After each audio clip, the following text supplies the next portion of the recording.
Hello, good evening to all. Welcome to series of systematic insights. Today we'll learn about level of evidence. The objective of today's session is we'll learn about what is systematic review and meta-analysis and what is evidence and what is level of evidence, and we'll go to this image which I have provided in the screen. You are seeing it, and then we will look into gold standards in level of evidence and why it matters, and then we will conclude today's session. Yeah, back to the session. Welcome once again. I am welcoming you all to this systematic insights. So today we'll learn about systematic review and meta-analysis importance. Why we require? If you have not been to the previous articles or sessions which I have done, please go to that. You watch it. We have done what is systematic review and meta-analysis.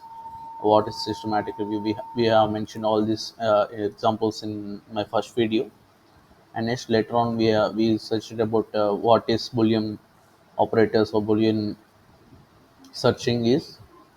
We too explained about what is boolean searching in that past second video. So this is the third video of level of evidence. So systematic review and meta-analysis, that which gives a comprehensive detail of a particular matter without any bias, with a high level of evidence.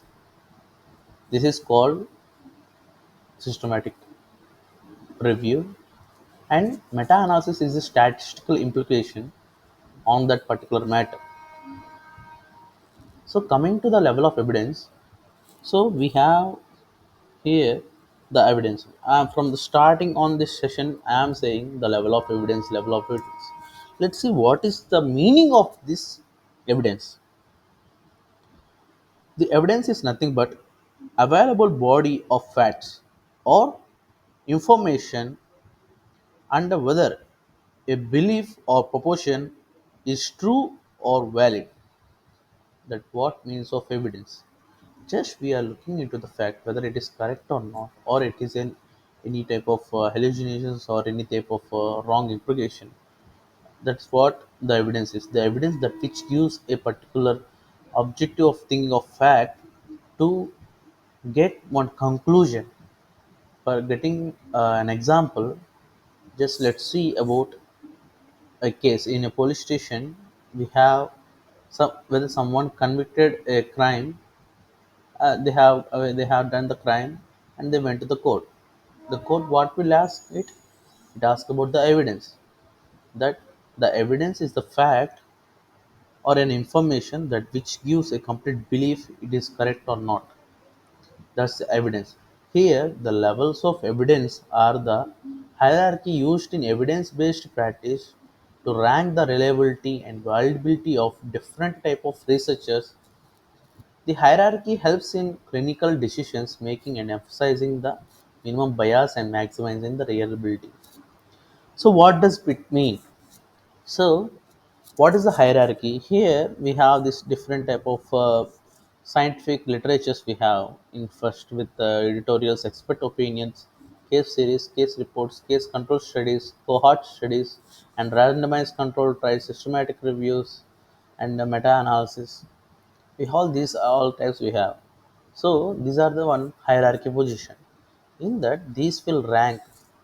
Suppose here I am giving editorials, I will give 5, 4, 3, 2, and both RCT, randomized control trials, and standard systematic review and meta-analysis, I will give 1 ranking. This is what they are mentioning. It is the hierarchy that which gives this ranking, the evidence-based ranking. So we have this evidence-based. What means of evidence-based? We have evidence-based practices, evidence-based management, evidence-based something. There are five to six types. I will discuss this about in next sessions. So what my point is, we have this level of evidence that which help us to reliability and validity of different types of researches. This will help to think about in clinical aspect. We will think about the clinical decisions making and emphasizing which was minimizing the bias and maximizing the reliability. we will think of. So once again, here we will go this. I have you, if you are being clarity here, you can look here that I will zoom.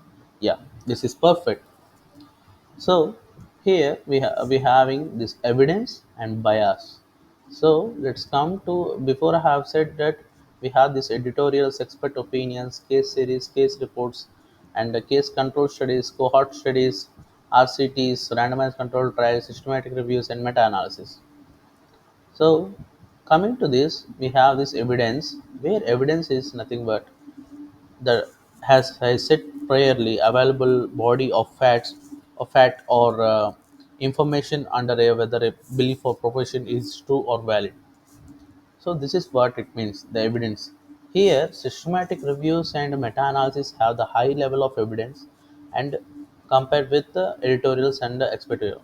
From starting of this pyramid to down bottom of this pyramid, it will goes down with having a low evidence type of thing. Because why I am saying is editorials and expert opinions, case series, case control studies, cohort studies, or observational studies. These are all a bit particular to this fine population.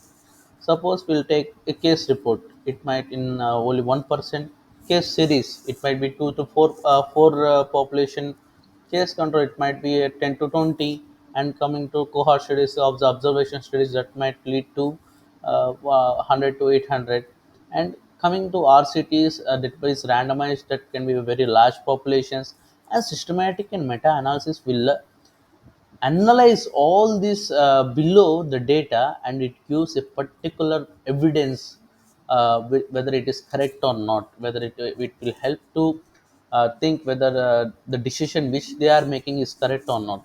That's a major opinion, major helpfulness in this systematic and meta-analysis, what it means to us. So coming to the bias, so what is bias? It's of complicated partiality where I am favoring to one objective. Suppose my objective is to showcase telmisartan is helpful in neurological drugs. Suppose I am thinking it's just a joke. It majorly showing on the hypertension. It's just a joke. But my objective is to neurological thinking. So I have done some case reports. I have shown one report. Tell me certain using of tell you certain it is reducing scissors. I have shown. So I have reported and I published it. So it might be upset due to its novel. There is no, up to now there is no availability of that information, but I have shown that information. So in these cases, what they will say is it is a showing of bias, that what we are seeing. The systematic and meta-analysis is having a low level of bias comparing with other literatures that those having high biases. So systematic reviews and meta-analysis and randomized controlled trials, these are considered gold standard in the level of evidence. Yes, these both are the gold standards. So while coming to the standard, what does it mean? The standard is nothing but the having some criteria that which have been achieved without any deviation, without any of manipulation or fabrication. That's what considers standards. Coming to hospitals, it is saying that NABH is a standard one to take certification, or NAC it is a standard for universities to consider the certification. Like that, suppose we're talking of any job, it will be standard to get this much of percentage for getting this much of thing. The gold standard is nothing but the standard level, where it's showing here the gold standard in the level of evidence. These both are useful. Think has gold standard in the level of evidence. So why it matters? As we said before, the hierarchy helps in the clinical decision making and emphasizing the minimizing bias and reliability. So using of this hierarchy ensures that clinical decisions are based on the best available evidence, prioritizing patient safety and treatment efficacy. So further, I have said before I have said that telmisartan is giving better outcome in treatment of neurological disorder like seizures. So whether I am giving rather than me, I am giving any levetiracetam or phenytoin, to a seizures patient, I given tell me certain, is that good outcome? Is that a patient will be safe? Might be dead because of untreatment. I have given that, and treatment efficacy is not perfect. Have chosen the wrong drug completely. So rather than seeing of one case report, giving a trial that my patient will help will affect more. So in these cases, we want to only focusing on the systematic and meta-analysis. We want to get this and all this the performing of guidelines and all. People will really look into this systematic analysis and meta-analysis and randomized control trials only to any form of formation of any guidelines. These people will look into these times. Yeah. So this is for today. Thank you. We will come tomorrow with different types of evidence. What are the types of evidence, and then we will continue this systematic insights. Thank you all. Please subscribe and please be supportive. Thank you once again.